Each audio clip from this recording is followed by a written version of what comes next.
There is something specific about the month before everything changed. The way it looked exactly like every other month. The grocery run on a Thursday, the bills paid on the 1st, the calendar on the wall with the small squares, each one waiting to be filled in, each one looking like the square before it. There is no warning on the calendar, no square that looks different from the others. No way to know that this one, this particular square, is the last one before. Most people can tell you the month everything changed. They can tell you the weather, what they were wearing, what they were doing when they found out.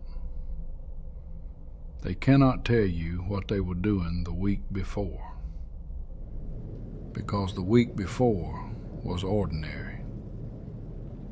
The week before was just a week before. Tonight, 3 people. 3 months that arrived without warning. 3 calendars that looked completely normal, right up until they didn't.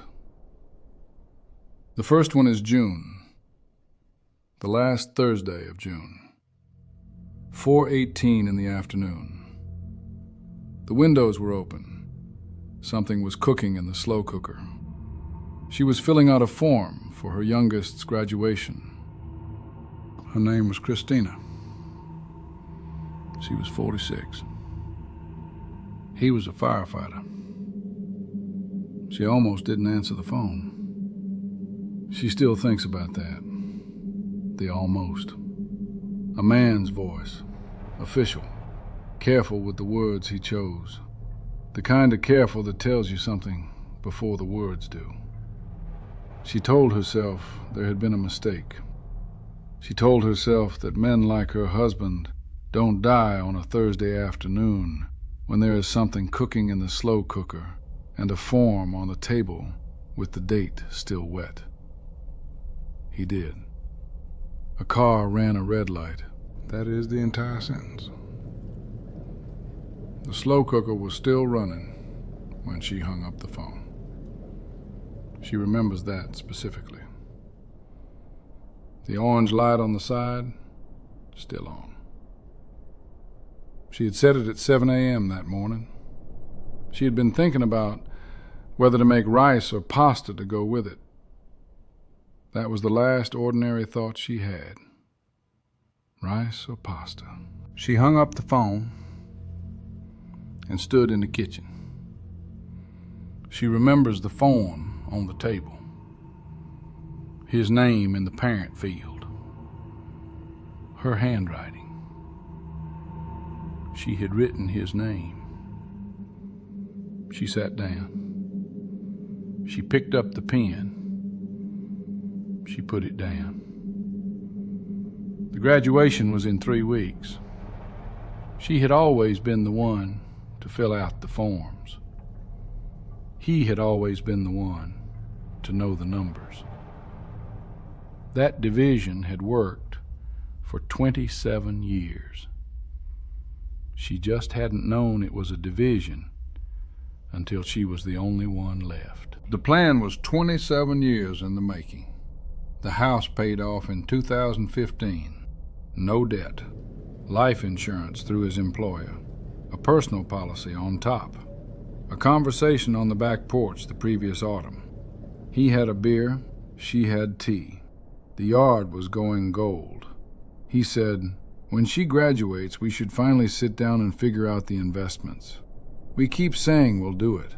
Let's actually do it." She said yes. Neither of them wrote it down. Neither of them set a date. There was always going to be time. Here's what $500,000 looks like to a 46-year-old woman who has never made a major financial decision alone. It looks like a number too large to spend carelessly and too unfamiliar to touch confidently. So it sits in a checking account, earning approximately $500 a year. while inflation runs at 2.4%. She is earning $500. She is losing $12,000. Not because she is careless, because the person who always knew what to do with it is not there to tell her. Christina moved the money in November, 5 months after June. She called someone her youngest daughter had found, a woman. She said she wanted someone who would explain everything, not just manage it. The advisor spent 2 hours with her on the first meeting, just explaining. No products, no recommendations, just this is what you have and this is what it can do. Christina sat with a notepad. She wrote down every number. She asked questions she had been embarrassed to ask before. She was not embarrassed. She just wanted to understand. She is learning, one number at a time. He knew she would figure it out. That is why he bought the policy. The second month is May.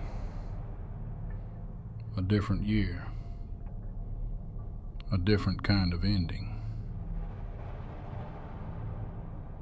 His name was Tommy. He was 34.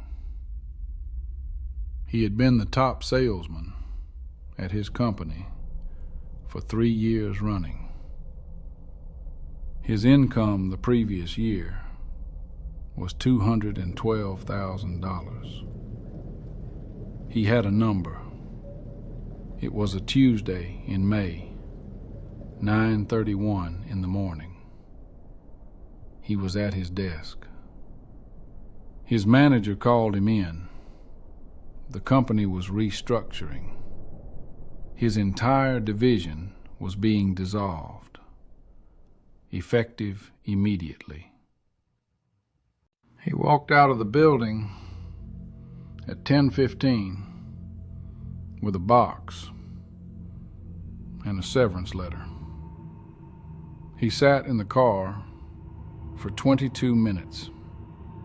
He did not call his wife. He did not call anyone.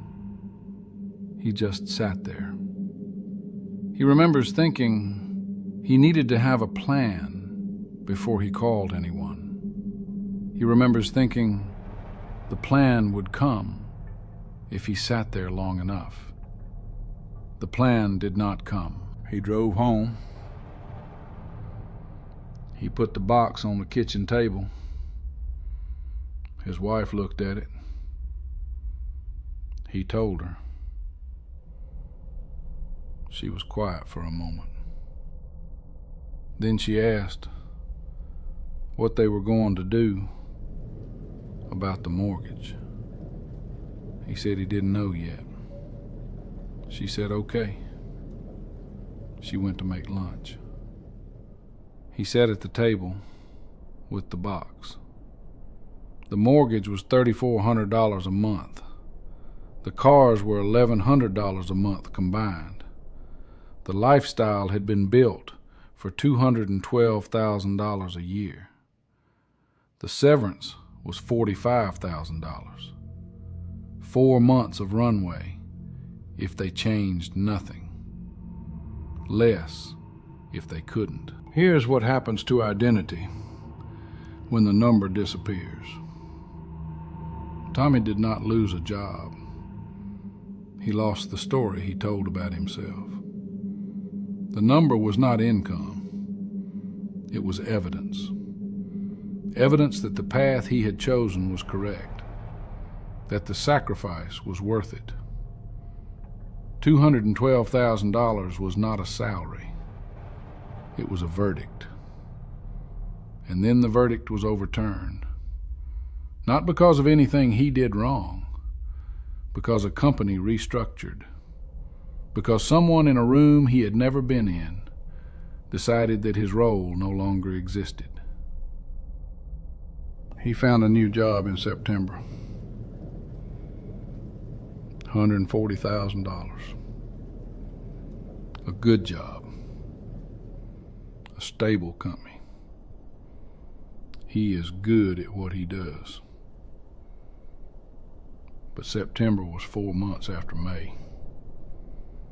And 4 months at $212,000 of lifestyle on $45,000 of severance meant the vacation was canceled and the savings were gone. And the conversation with his wife happened at the kitchen table at 11 p.m. on a Wednesday, when neither of them wanted to have it. He still thinks about the 22 minutes in the car. He wishes he had called her immediately. He wishes he had said, "I don't have a plan yet, but I'm going to figure it out, and I need you with me while I do." He didn't say that. He is now. He still drives the same car. He does not talk about the number as much. His wife noticed. She asked him about it one evening. He said the number is a good number. He said he is building things on it now that belong to him. She said she liked that. He is building things now that belong to him. He does not have a word yet for what that feels like. He is working on it. He does not have a word yet for what that feels like. He is working on it. The third month arrived at 2:17 in the afternoon on a Wednesday in October. Her name was Aria. She was 39. She was in a meeting when her phone rang. She didn't recognize the number. She let it go to voicemail. It rang again immediately. She stepped out. A hospital. Her husband had been in an accident on the highway. She remembers the drive. She doesn't remember parking the car. She remembers the waiting room, the specific smell of it, the television in the corner with the sound off. She remembers a nurse whose name she never learned. She remembers the words, spinal cord injury. She remembers sitting down very slowly in a plastic chair. Not dramatically. Her legs just stopped. He survived. She needs to say that first whenever she tells this story. He survived. He is home. He is alive. She held a styrofoam cup for most of the 4 hours, the kind that gives slightly when you hold it. She held it until it was cold. She does not remember putting it down. When they told her he was out of surgery, she cried for the first time. Not before. During the 4 hours, she had been very still, very quiet. The way you go quiet when you are trying to keep something from being true by not moving. When they told her he was out of surgery, she cried for the first time. Not before. During the 4 hours, she had been very still, very quiet. The way you go quiet when you're trying to keep something from being true by not moving. What changed at 2:17 p.m. was not whether he would live. It was everything about what the rest of their life would look like. He had been an electrician, running his own crew, $98,000 a year. The accident changed that. He cannot work in the field anymore. He is retraining. Their combined income went from $156,000 to $58,000 overnight.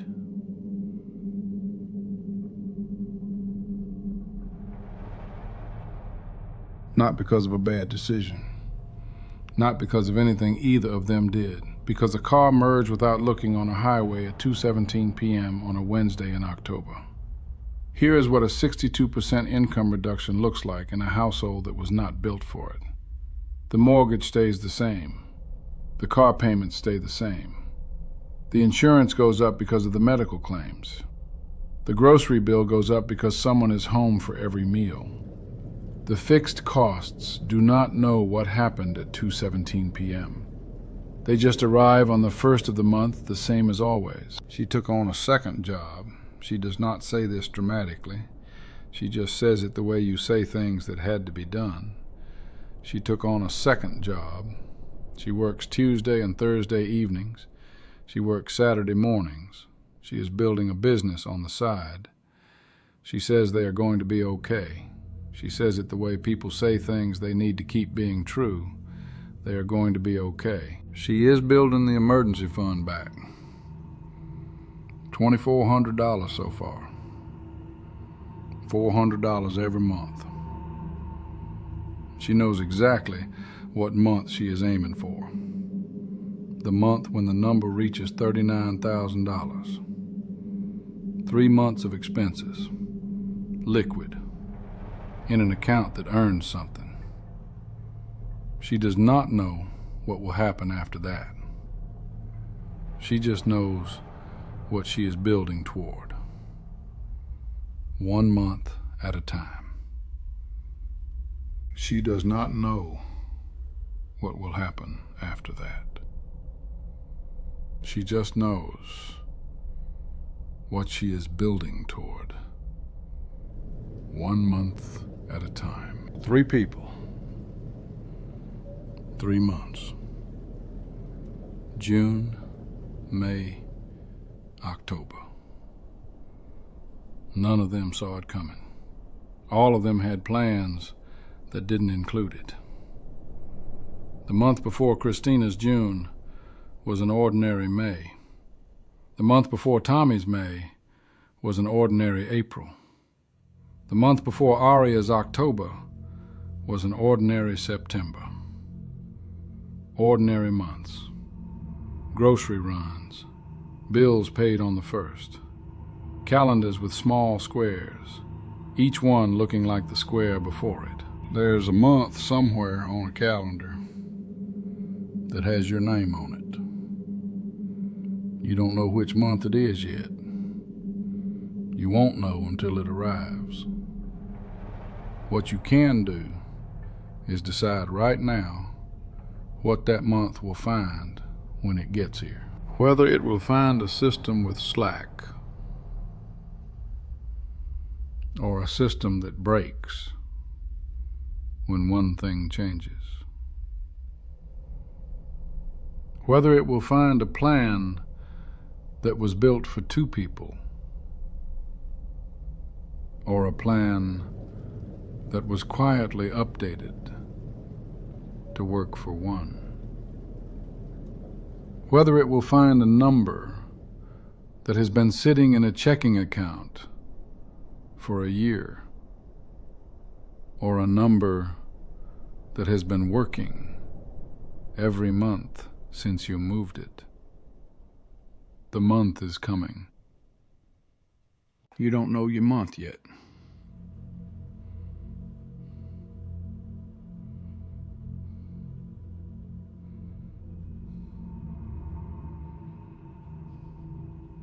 That is the only thing you know for certain.